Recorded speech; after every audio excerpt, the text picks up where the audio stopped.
This is the Sefola Canal, found in the rural village of Sefola, which is about 10 kilometers from Mongo town, western of Zambia. Water is life, and this canal has been providing life in this area for generations. With climate change impacting the world, this canal hasn't been spared too. With changes in the rain pattern, high temperature averaging 36 to 40 degrees, which is causing a lot of heat waves, and human activities which are responsible for the environmental changes that happen in this canal and biodiversity loss. There's greater need to educate the local people of this area on how to conserve and sustainable use of marine resources and to reverse biodiversity loss. We only have one home, planet Earth. We have no other replacement home. We have to take extra care of it. There's hardly any fish or marine creatures left in this canal. Between overfishing and improper fishing methods, that is the use of mosquito nets, the population of marine creatures has significantly declined compared to 25 years ago, when there was plenty of fish to sustain all the local people in this area. The writing was always on the wall. In 1996, when I was 9 years old, I remember seeing some women using fishing baskets and mosquito nets, repeatedly catching fish, big and small, on a daily basis in this canal. I was sad to see some small fish taken out of the water, to be thrown on the sand and to die because it was too small for them to eat. Thinking about it now, I understand the choices the local people made to catch fish this way. There was a need to feed their families. When you live in high levels of poverty, one can do almost anything to feed their families, which includes causing damage to the environment involuntarily by depleting of marine creatures and resources. This is exactly what is happening here in this canal. There's a need to educate the local people of Sefola on sustainable fishing and, most importantly, preserving nature's resources for their own survival and the survival of all marine creatures. We didn't create this planet, and we definitely cannot destroy it. His Holiness Pope Francis once said, "Creation is not a property which you can rule over at will or even less. Creation is a property of only a few.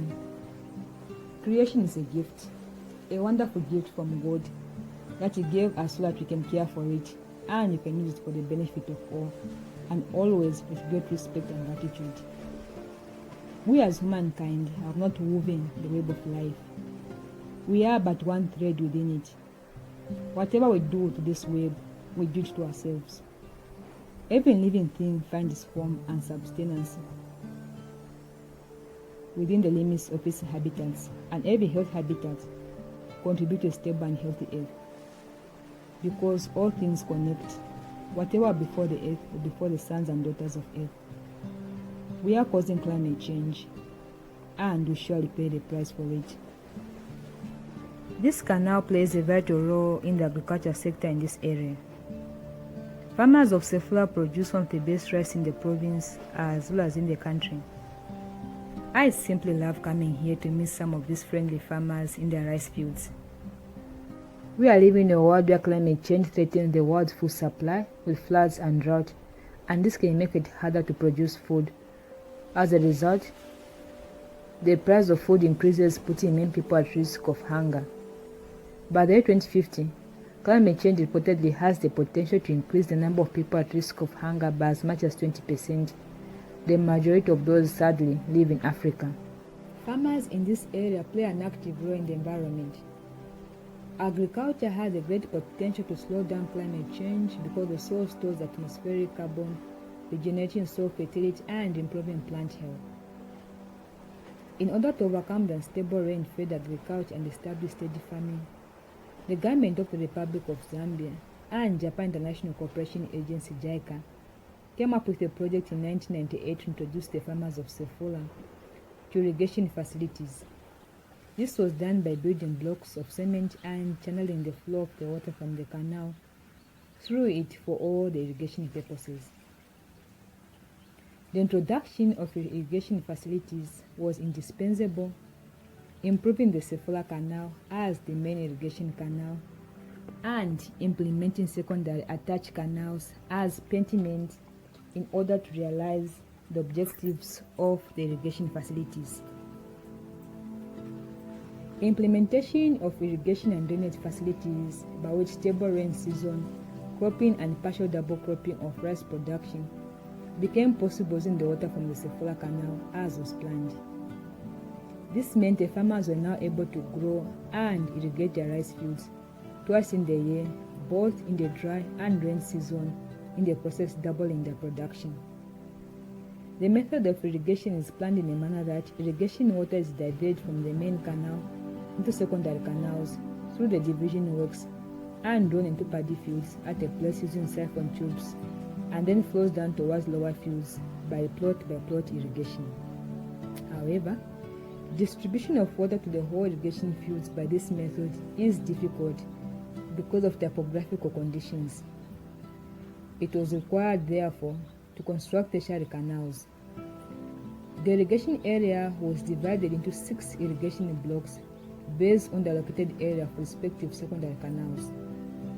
With this type of irrigation introduced, the farmers were now able to irrigate an area of 200 acres in the rain season and 100 acres in the dry season, with the Sefola Canal as the main irrigation canal and the secondary canals were determined according to the water required for paddy. The division works was used for dividing irrigation water from the main canal to secondary canals and was also used as a growth path for the farmers, cattle, and vehicles. The local residents were not forgotten too. A bypass waterway was built to be used for bathing and washing by the residents. To prevent sand from going into the canal and blocking the flow of the water, a sand trap pond of embankment was used to prevent sand from entering into irrigation area.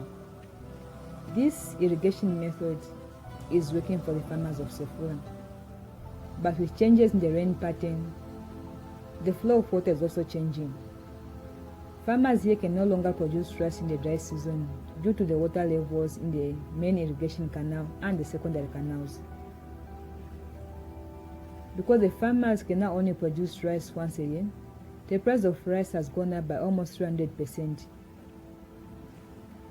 Climate change is occurring regardless of where you live and threatening the survival of all living creatures on Earth. It's time to protect and restore the integrity of Earth's ecological systems with special concern for biological diversity and the natural process that sustains life. There's a greater need to protect nature's resources and climate for future generations. We cannot wait any longer for bold and decisive decisions.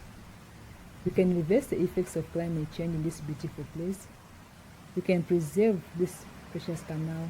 We can have a steady flow of water and better rain pattern that will mean more water for the rice farmers, because rice is a crop that requires a lot of water for it to grow, and this will mean a better production for the farmers. The survival of all creatures on Earth depends on everyone taking action on climate change.